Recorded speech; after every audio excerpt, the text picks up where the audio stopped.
al enseñar que la gracia tiene dos partes. La primera es que la gracia obra en nosotros para hacernos justos. La segunda es que la gracia nos ayuda a realizar obras merecedoras de la aceptación de Dios como pago por nuestros pecados. A través de nuestros pensamientos, palabras y obras diarias, hechas en la gracia, podemos ganar la vida eterna. La gracia dejó de ser un regalo, negando así las palabras de Pablo. Ciertamente la gracia de Dios los ha salvado por medio de la fe. Esta no nació de ustedes, sino que es un don de Dios, ni es resultado de las obras, para que nadie se vanaglorie.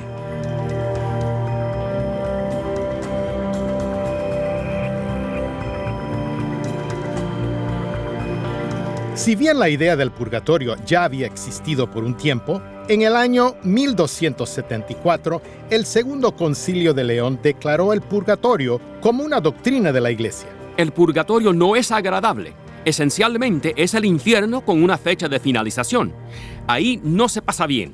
No se está perdiendo el tiempo, sino sufriendo. Y una vez que se recibe la sentencia del purgatorio, ya no hay salida. No existe la posibilidad de una reducción de sentencia por buena conducta. La única manera de salir es si alguien en esta vida interviene por uno orando, ofreciendo una misa o pagando para que alguien haga una misa por uno. Así fue como esto se convirtió en una mina de oro, al igual que la premisa que uno podía pagar para sacar a sus seres queridos del sufrimiento. Todo eso funcionó maravillosamente para financiar los proyectos del Papa.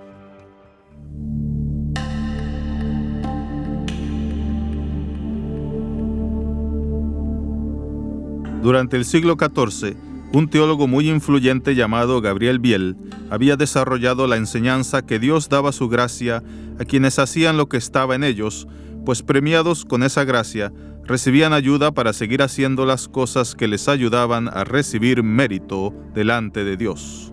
La teología de Biel fue la que Martín Lutero aprendió en la Universidad de Erfurt, y las afirmaciones que uno tiene que hacer lo que está en uno y que debe dar el primer paso para recibir la gracia de Dios fueron unas de las más penosas palabras para Lutero.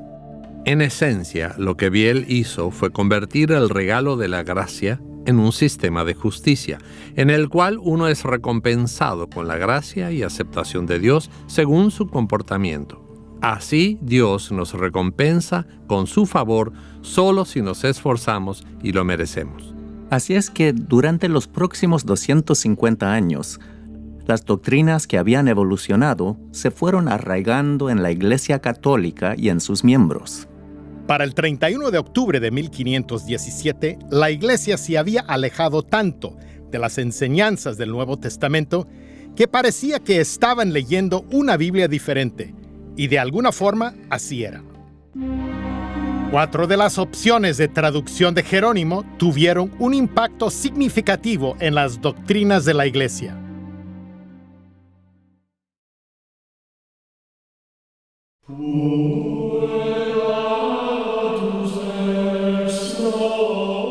En esencia, la Iglesia se había convertido en una inmensa y poderosa máquina de salvación, y era realmente eficaz en lo que hacía.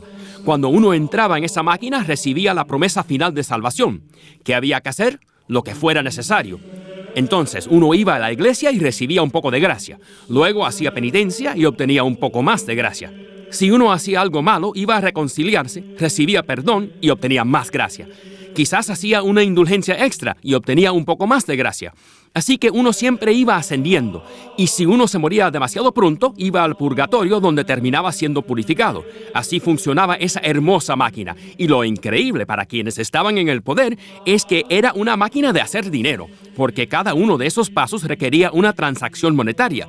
Se pagaba por el bautismo, se pagaba por la penitencia, se pagaba un poco por esto, otro poco por aquello, se pagaba mucho por una indulgencia. En esencia, las personas compraban su salvación. Entonces, cuando Lutero dijo, este tema de las indulgencias no me convence porque me parece que no está de acuerdo con lo que enseñan las Escrituras, no se dio cuenta de que estaba amenazando a toda una maquinaria. Es más, no se dio cuenta que estaba diciendo algo que echaría por tierra por completo ese hermoso sistema. Un hermoso sistema en sus mentes. En eso se estaba metiendo Lutero sin siquiera darse cuenta.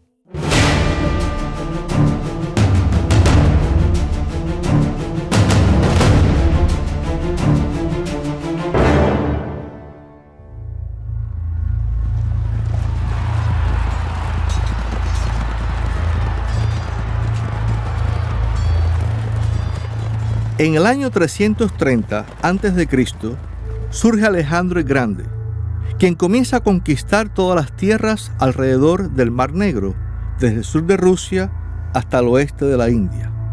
Los griegos y su cultura iban con él. Y unos 130 años después del reinado de Alejandro el Grande, el Antiguo Testamento de aquel tiempo fue traducido al griego. Ahora, durante un tiempo, el mundo académico griego seguía utilizando el latín. Al ir extendiéndose más por el occidente, por el año 200, la Iglesia comenzó a traducir el Nuevo Testamento del griego al latín. Pero como tantas personas sabían latín, había muchas traducciones y versiones diferentes, por lo que no había un texto común utilizado por todas las iglesias. Y sí había diferencias de opinión sobre las traducciones. Así fue que el Papa Dámaso le encargó a Jerónimo que creara una versión estándar, comenzando con los Evangelios. Jerónimo buscó los mejores manuscritos en griego y alrededor del año 382 los tradujo, revisando en realidad textos ya existentes, y produjo una traducción muy buena, en gran medida, del texto griego en latín. A esa traducción de Jerónimo la llamamos la Vulgata. Vulgata significa literalmente el lenguaje del pueblo. Esa habría de ser la escritura de la Iglesia durante casi 1000 años más.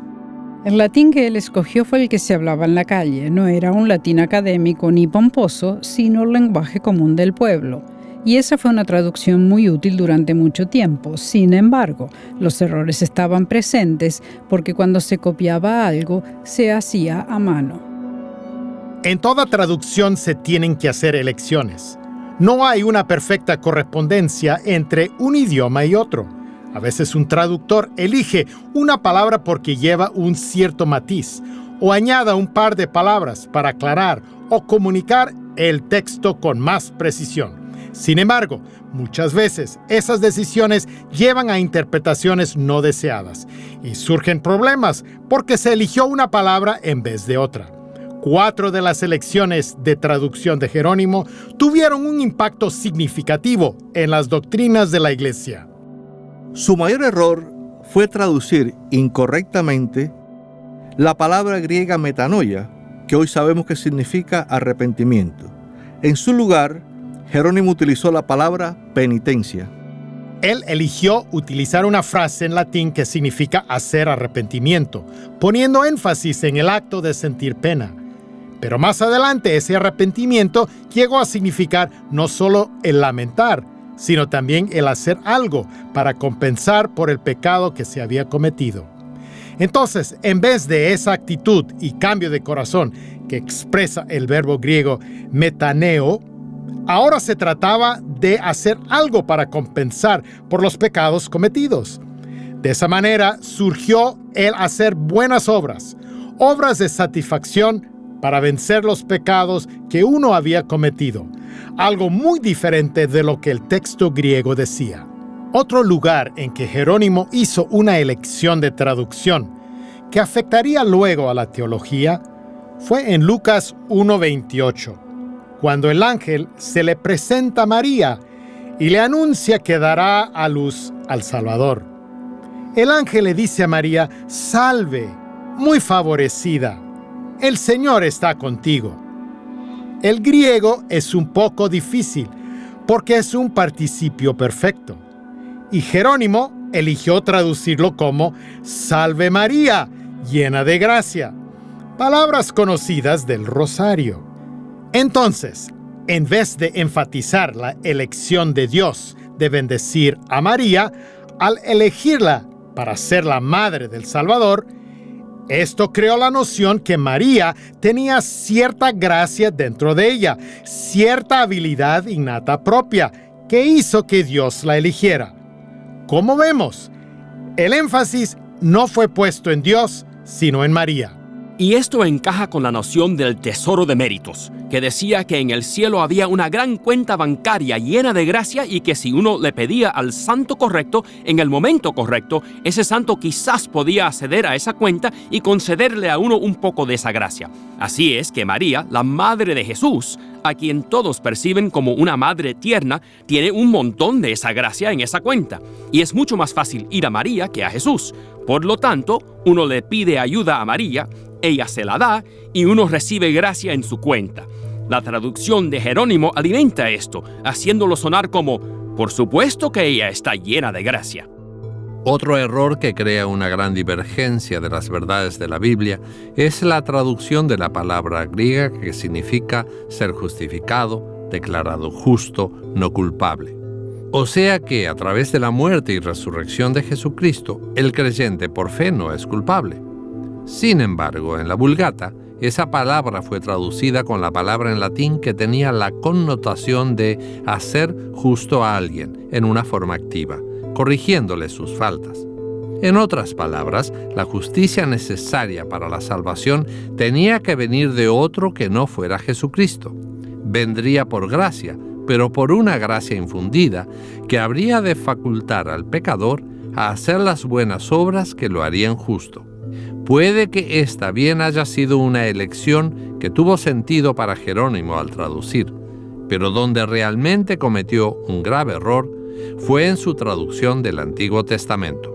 Otro lugar en el cual Jerónimo cometió un error en la traducción fue en Génesis 3, donde Dios emite juicio a Adán y Eva y a la serpiente, diciéndoles: su descendencia te aplastará la cabeza y tú le morderás el talón. Allí, el texto hebreo no tiene un pronombre. Se sobreentiende que es la descendencia quien hará eso, o sea, quien le aplastará la cabeza a la serpiente. Pero por alguna razón, Jerónimo eligió agregar un pronombre femenino. Entonces, en vez de decir, su descendencia te herirá en la cabeza, dice, ella te aplastará la cabeza y tú le morderás el talón. Esto lleva a interpretar que era María quien habría de aplastar la cabeza de la serpiente, haciéndola así parcialmente responsable por la redención. Algunas traducciones católicas modernas todavía hoy incluyen ese pronombre femenino, a pesar de que no se encuentra en el hebreo original. Y a pesar de que toda traducción griega anterior a Jerónimo y toda traducción posterior asume correctamente el masculino. Mucho antes de Lutero hubo otros que reconocieron la corrupción que existía en la Iglesia. John Wycliffe tuvo muchas de las mismas preocupaciones que habría de tener Lutero.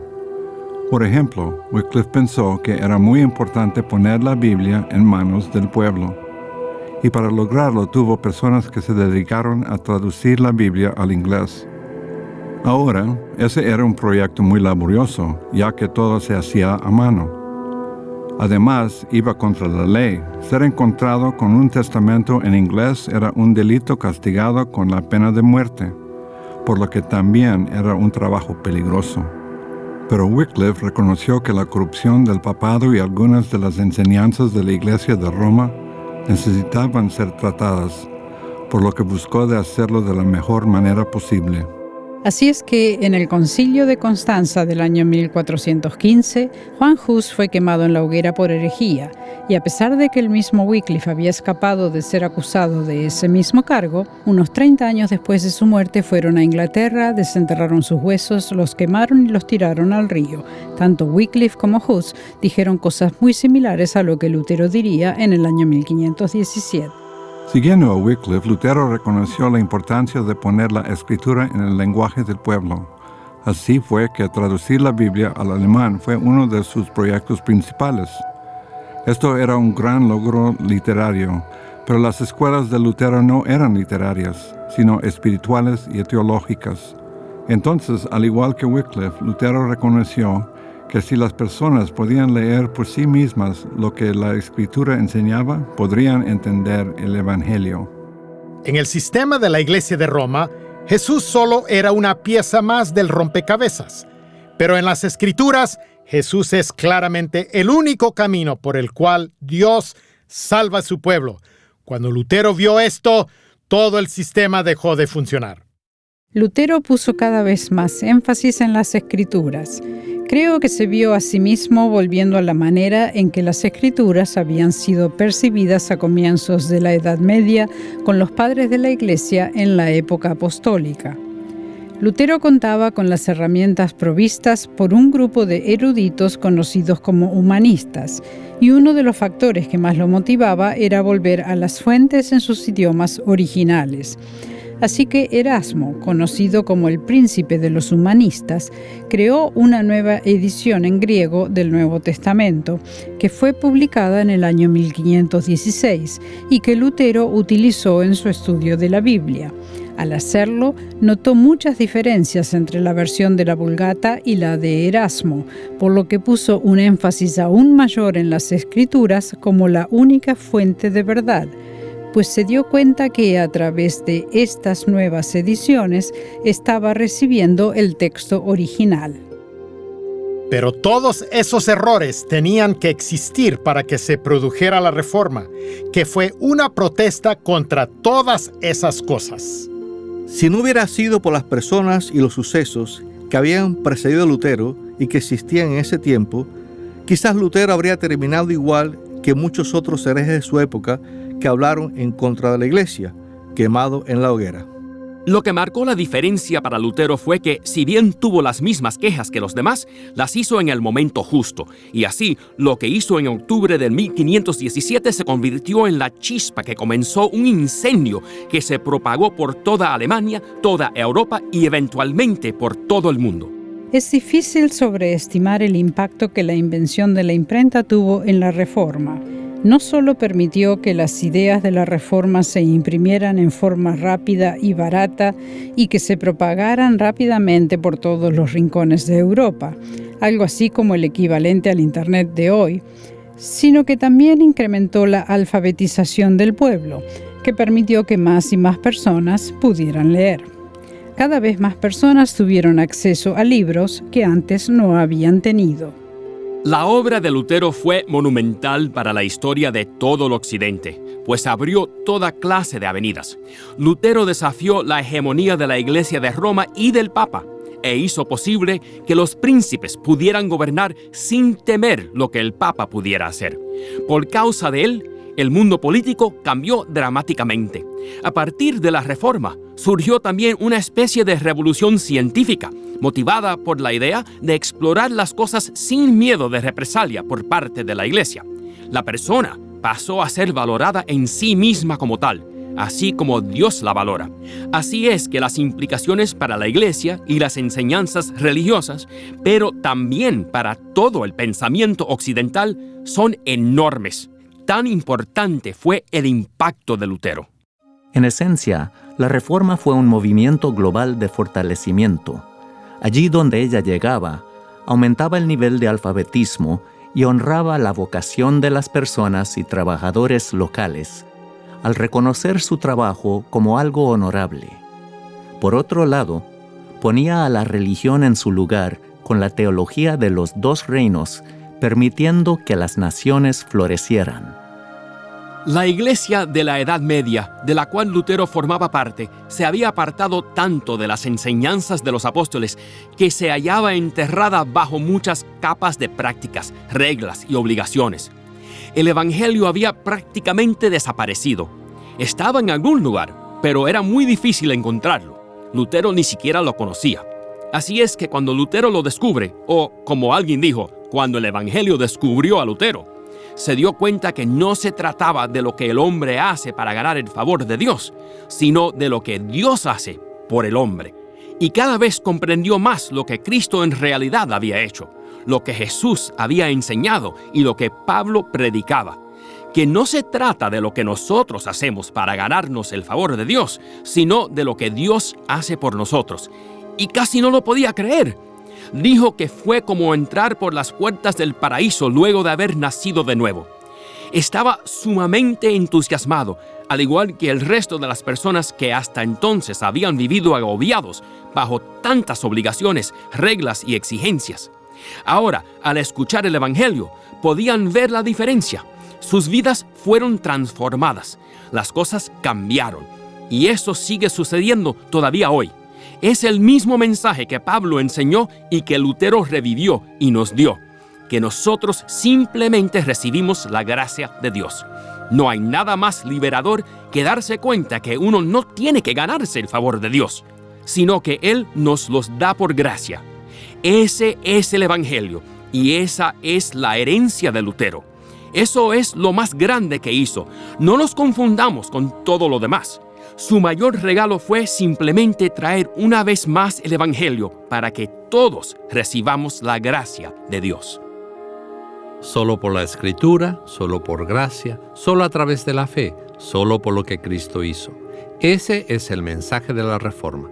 Si bien el Nuevo Testamento proclama claramente este mensaje, la Iglesia de la Edad Media lo había distorsionado y reducido al poder humano con cierta ayuda de Dios y con la ayuda del Papa para obtener la vida eterna. Lutero rasgó la cortina del templo del Vaticano, así como se rasga la cortina del templo del Viernes Santo, y al hacerlo reveló un Dios amoroso lleno de gracia, con el cual las personas pueden relacionarse sin la intervención del sacerdote. La Reforma, que comenzó con el intento de un hombre de desafiar la venta de indulgencias, se convirtió en un movimiento que cambió al mundo.